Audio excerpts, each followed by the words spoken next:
बादशाह ने रामलाल को मुल्क की राजधानी में आकर रहने को कहा था। तब से उसे आए दिन किसी न किसी अमीर आदमी से उसे भेंट करने का मौका मिलने लगा। हालांकि बादशाह रामलाल को कभी कभार कोई भारी अड़चन आने पर ही याद किया करता था। इसीलिए रामलाल अपने खाली समय में किसी न किसी रोगी को इलाज करने में जुट जाता था।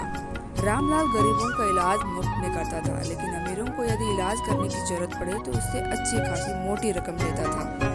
बादशाह के दरबार में और इलाज के बहाने उसके अमीरों के साथ मुलाकात बढ़ने लगी। वह कई अमीरों के बारे में जानने लगा। अपनी इस जानकारी के आधार पर वह कई बार कई मरीजों को अमीरों के चंगुल से बचा लिया करता था।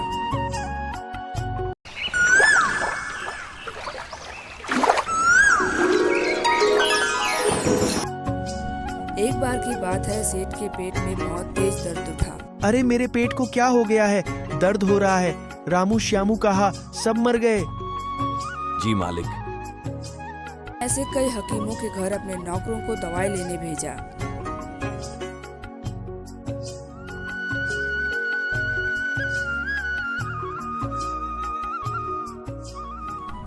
लेकिन किसी भी हकीम के यहाँ दवाई मिलना तो दूर की बात, लेकिन नौकरों को हकीम ही हाथ नहीं आया। अंत में कहराते हुए रामलाल के पास आना पड़ा सेठ को। तुम्हें क्या हो गया है? तुमने कोई गंदी चीज तो नहीं खा ली? नहीं, ऐसी कोई बात नहीं है। मैंने सिर्फ एक रोटी खाई है जिस पर फफूंदी लगी हुई थी। यह सुनकर रामलाल को समझते देर न लगी कि सेठ ने अपनी कंजूसी की आदत के चलते जानबूझकर से वह रोटी खाई होगी। रामलाल ने बिना कुछ कहे आँख ठीक करने वाली दवाई निकाली। आप गलत समझ रहे हैं। मुझे पेट की बीमारी है, आंखों की नहीं। मैं ठीक समझ रहा हूँ।